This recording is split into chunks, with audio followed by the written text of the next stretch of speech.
नमस्कार, मैं नेमचंद राउत वाड़ी न्यूज बुलेटिन में आप सभी का स्वागत करता हूँ। आइए जानते हैं वाड़ी की विशेष खबर। बंगाल उत्तराखंड में हुए डॉक्टर सिस्टर की निर्गुण हत्या से पूरे देश के वैद्यकीय क्षेत्र में असंतोष निर्माण हुआ। इस घटना के खिलाफ आज पूरे देश में शासकीय तथा निजी चिकित्सकों ने एक दिन की हड़ताल कर निषेध व्यक्त किया। दरमियान 2 दिन पूर्व नासिक में संत रामगिरी नामक धर्मगुरु ने धार्मिक वक्तव्य किया, जिससे अनुयायियों की भावना आहत होने से उनके खिलाफ आक्रोश निर्माण हुआ दिखाई दे रहा है। इसी परिस्थिति को देखते हुए नागपुर पुलिस आयुक्त रविंद्र कुमार सिंघल ने शहर के सभी पुलिस स्टेशन को अपने अपने सीमा क्षेत्र में शांति रूट मार्च निकालने के निर्देश देकर नागरिकों में विश्वास दिलाने का आदेश जारी किया है। इसी आदेश के तहत शनिवार शाम को क्षेत्र के एसीपी सतीश कुमार गौर के नेतृत्व में वाड़ी पुलिस स्टेशन से वरिष्ठ पुलिस निरीक्षक राजेश तटकरे के मार्गदर्शन में एक शांति मार्च वाड़ी के विभिन्न मार्ग व वार्ड से निकाला गया।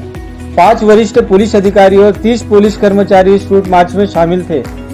वाड़ी पुलिस निरीक्षक राजेश तटकरे व एसीपी सतीश कुमार गौर ने इस अवसर पर जनता से आह्वान किया है कि आने वाले अनेक धार्मिक उत्सव और देश राज्य की परिस्थिति देखते हुए शांति बनाए रखें, अफवाहों पर विश्वास न करें और अफवाह भी न फैलाएं तथा शांति बनाकर पुलिस को सहकार्य करने का आह्वान करते हुए पुलिस आपकी सुरक्षा के लिए निरंतर तैयार होने का भरोसा जताया। मी वरिष्ठ पोलीस निरीक्षक राजेश तटकरे, वाडी पोलीस स्टेशन। आज वाडी police station हद्दीमध्ये Dattawadi, Khadgaon road, त्यानंतर साई हॉटेल आणि त्यानंतर कंट्रोलवाडी आणि आंबेडकर नगर या ठिकाणी रूट मार्च काढण्यात आलेला आहे। माननीय पोलीस आयुक्त श्री रवींद्र सिंघल साहेब, तसंच माननीय सहाय्यक माननीय श्रुती दोर्जे मॅडम आणि DCP झोन 1 सर यांच्या आदेशाने हा रूट मार्च काढण्यात आलेला आहे।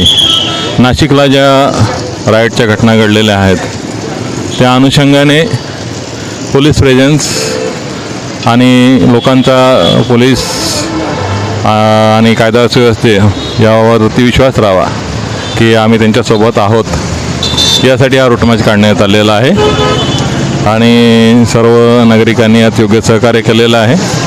या रूट मार्चमध्ये आम्ही 2 PI, 3 अधिकारी आणि 25 कर्मचारी सहभागी आहेत आणि माननीय CP साहेब पण आता त्यामध्ये सहभागी होत आहेत।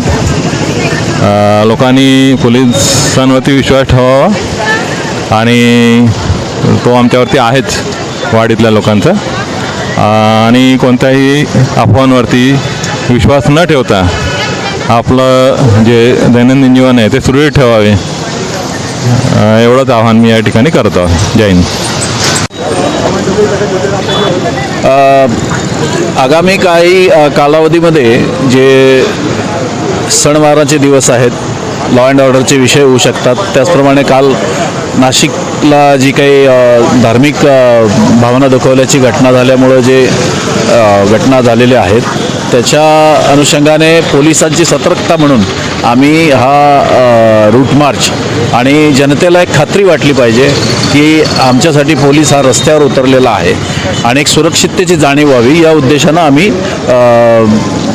हे रूट मार्चचे आयोजन करण्यात आलेलं आहे आणि आता जवळपास सर्व पोलीस स्टेशनमध्ये आपल्या अशा प्रकारे रूट मार्च आहेत, चालू आहेत।